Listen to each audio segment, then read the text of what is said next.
أعوذ بالله من الشيطان الرجيم بسم الله الرحمن الرحيم قال الله تبارك وتعالى في القرآن المجيد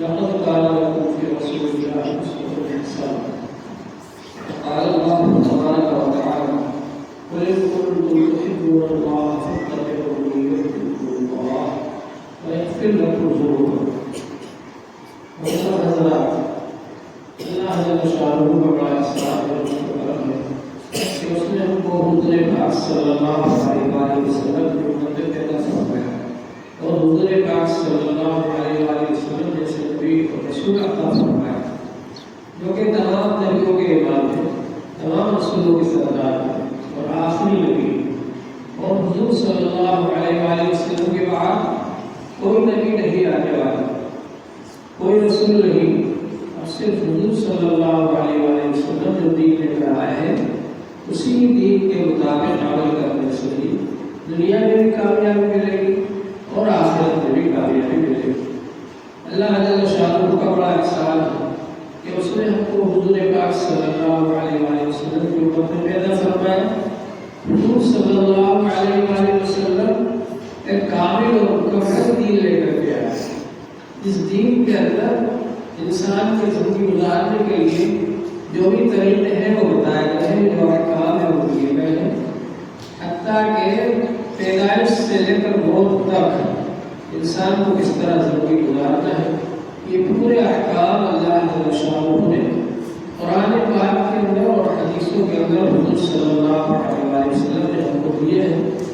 یہ جامع اور کامل مکمل دین ہے، اس میں ہم کو کسی کی طرف دیکھنے کی ضرورت نہیں، کسی اور کی طرف دیکھنے کی ضرورت نہیں اور اس سے دین لینے کی ضرورت نہیں، اس لیے کہ ہمارا دین خود کامل اور مکمل ہے اور اس میں سب کچھ بیان کیا گیا ہے، سب کچھ بتلایا گیا ہے کہ انسان کس طریقے سے زندگی گزارے، بچپن میں کیسے زندگی گزارے، جوانی میں کیسے زندگی گزارے، بڑھاپے میں کیسے زندگی گزارے، انسان کا رہن سہن کیسا ہو، لوگوں کے ساتھ دین اور معاملات کیسے ہو، لوگوں کے ساتھ اخلاق کیسے بنتے جائیں، لوگوں کے ساتھ احسان کا برتاؤ کس طرح کیا جائے اور لوگوں کے ساتھ معاملات کیسے کیے جائیں، تمام چیزیں اس کے اندر بتائی گئی ہیں۔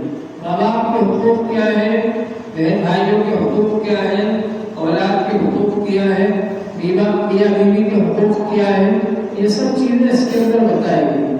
کسی بھی چیز کے اندر ہم کو محتاج نہیں چھوڑا کہ ہم دوسرے دین کی طرف دیکھیں، دوسرے لوگوں کی طرف دیکھیں، بلکہ ہر چیز کے بارے میں اللہ تعالی شان بولے اور حضور پاک صلی اللہ علیہ وسلم نے ہم کو احکامات دیے ہیں۔ اور حضور پاک صلی اللہ علیہ وسلم کی زندگی وہ زندگی ہے کہ اس کے اندر پوری رہنمائی ملتی ہے۔ حضور صلی اللہ علیہ وسلم کی زندگی کو بھی اللہ جل شانہ نے محفوظ کر دیا، جس طرح سے قرآن پاک کو محفوظ کر دیا کہ قرآن پاک کا ایک ایک حرف، ایک ایک نقطہ، ایک ایک زبر اور زیر یہ سب محفوظ ہے۔ اور آج ہم یہ کہہ سکتے ہیں کہ ہمارے پاس وہی قرآن پاک ہے جو حضور پاک صلی اللہ علیہ وسلم پر نازل ہوا تھا۔ اسی طرح سے حدیث کے اندر حضور پاک صلی اللہ علیہ وسلم کے ایک ایک عمل کو بتلایا گیا کہ آپ کس طرح اٹھتے تھے، کس طرح بیٹھتے تھے، کس طرح چلتے تھے، کس طرح آپ مجلس میں کیسے رہتے تھے اور گھر میں کیسے رہتے تھے، اور آپ نے کس طرح سے کون سا کام کیا، گھریلو کام کس طرح سے کیا ہے، اور تجارت کس طرح سے کی ہے، اور مزدوری کس طرح سے کی ہے، معاملات کس طرح سے کیے ہیں، آپ کی معاشرت کیسے تھی، رہن سہن کیسا تھا، سب کچھ بتلایا گیا حدیث پاک کے اندر۔ حضور پاک صلی اللہ علیہ وسلم کا ایک ایک عمل بتلایا گیا ہے۔ کوئی آدمی تجارت کرنا چاہے تو حضور صلی اللہ علیہ وسلم کے طریقے کے مطابق کرے، کسی آدمی کو شادی کیا کرنا ہو حضور پاک صلی اللہ علیہ وسلم کے طریقے کے مطابق کرے، کوئی آدمی کاروبار کرنا چاہتا ہو حضور پاک صلی اللہ علیہ وسلم کے طریقے کے مطابق کرے، کوئی آدمی حکومت کرنا چاہتا ہو حضور پاک صلی اللہ علیہ وسلم کے طریقے کے مطابق کرے۔ ہر چیز کے بارے میں حضور پاک صلی اللہ علیہ وسلم کا قول اور عمل محفوظ ہے اور ہم کسی بھی چیز کے بارے میں زندگی کے کسی بھی گوشے میں ہم کسی دوسرے کے محتاج نہیں ہیں کہ ہم کسی فیشن کی طرف دیکھیں یا ہم کسی رسم و رواج کی طرف دیکھیں یا ہم کسی طریقے کو اپنی زندگی میں اختیار کریں. یہ ہمارے لیے سب سے بڑا گناہ ہوگا. حضور پاک صلی اللہ علیہ وآلہ وسلم سے محبت رکھنا ہر شخص کا ایمانی فرض ہے. حضور پاک صلی اللہ علیہ وآلہ وسلم نے فرمایا لا یؤمن احدکم حتی اکون احب الیہ بوالدہ وولدہ والناس اجمعین. تم میں سے کوئی شخص اس وقت تک کامل ایمان والا نہیں ہوگا یہاں تک کہ اس کے دل میں میری محبت یعنی حضور صلی اللہ علیہ وآلہ وسلم کی محبت اس کے ماں باپ سے اس کی اولاد سے اور حتیٰ کہ اس کی جان سے بھی زیادہ جب تک ایمان والے کے دل میں رسول پاک صلی اللہ علیہ وآلہ وسلم کی محبت سب سے زیادہ نہیں ہوگی اس وقت تک اس کا ایمان کامل نہیں ہوگا. تو حضور پاک صلی اللہ علیہ وآلہ وسلم سے محبت رکھنا یہ ہر ایمان والے کا فرض ہے. یہ ایمان کا جز ہے اور محبت رکھنا حضور صلی اللہ علیہ وسلم سے ضروری ہے. لیکن محبت کا طریقہ الگ الگ ہوتا ہے. ماں باپ سے محبت کا طریقہ الگ ہوتا ہے اور بچوں سے محبت کا طریقہ الگ ہوتا ہے اور بہن بھائیوں سے محبت کا طریقہ الگ ہوتا ہے اور بیوی سے محبت کا طریقہ الگ ہوتا ہے. اسی طرح حضور پاک صلی اللہ علیہ وآلہ وسلم سے محبت کا طریقہ کیا ہے؟ حضور صلی اللہ علیہ وآلہ وسلم نے حضرت انس رضی اللہ عنہ سے فرمایا یا بنی ان قدرت ان تصبح وتمسی وليس في قلبك غش لأحد فافعل. اے پیارے بیٹے اگر تم صبح شام ایسی زندگی گزار سکتا ہے کہ تیرے دل میں کسی کے بارے میں کینہ کپٹ نہ ہو کھوٹ نہ ہو بغض نہ ہو عقیدہ نہ ہو تو ایسی ہی زندگی گزار. فافعل. پھر فرمایا وذالک من سنتی. یہ ہے میرا طریقہ. ومن احب سنتی فقد احبنی.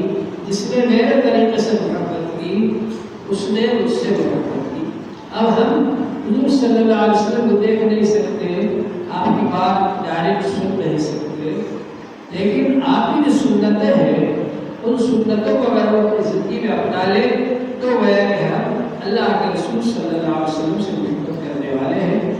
حضور صلی اللہ علیہ وآلہ وسلم کی سنتوں کے مطابق اور حضور صلی اللہ علیہ وسلم کے طریقے کے مطابق اپنی زندگی بنانا یہ اس بات کا ثبوت ہے کہ ہمارے دل میں حضور پاک صلی اللہ علیہ وآلہ وسلم کی محبت ہے. تو حضور صلی اللہ علیہ وسلم کے طریقے کے مطابق ہم کو زندگی گزارنا چاہیے. اللہ جل شانہ نے فرمایا قل ان کنتم تحبون اللہ. آپ کہہ دیجیے اگر تم اللہ سے محبت رکھنے والے ہو تو فاتبعونی میرے طریقے کے مطابق زندگی گزارو.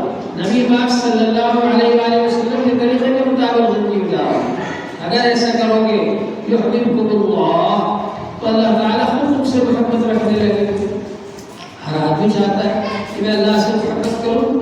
ہر آدمی چاہتا ہے کہ میں رسول پاک صلی اللہ علیہ وآلہ وسلم سے محبت کروں. اس کا طریقہ اور اس کی نشانی کیا ہے کہ رسول پاک صلی اللہ علیہ وسلم کی زندگی کے مطابق اپنی زندگی بنائے. حضور صلی اللہ علیہ وسلم کے عمل کے مطابق اپنا عمل بنائے. حضور صلی اللہ علیہ وسلم کی سیرت کے مطابق اپنی عادتیں بنائے. حضور صلی اللہ علیہ وسلم کے اخلاق کے مطابق اپنے اخلاق بنائے. اسی طریقے پر چلے کوئی کام کرے جو حضور پاک صلی اللہ علیہ وسلم نے کیے ہیں. تو اس طرح سے ہم اللہ کی نظر میں اور اللہ کے رسول صلی اللہ علیہ وآلہ وسلم کی نظر میں محبوب بن سکتے ہیں. اور حضور پاک صلی اللہ علیہ وسلم کی زندگی ایسی زندگی ہے جو کامل مکمل ہے اور اس پر اس کے مطابق زندگی بنا کر صحابہ کرام نے کامیاب ہو کر دکھا دیا دنیا میں بھی اور آخرت میں بھی کامیابی ملے گی. تو حضور صلی اللہ علیہ وسلم کی زندگی کے مطابق اپنی زندگی بنائے. اسی میں ہم سب کی کامیابی ہے. اللہ جل شانہ ہم سب کو عمل کی توفیق عطا فرمائے.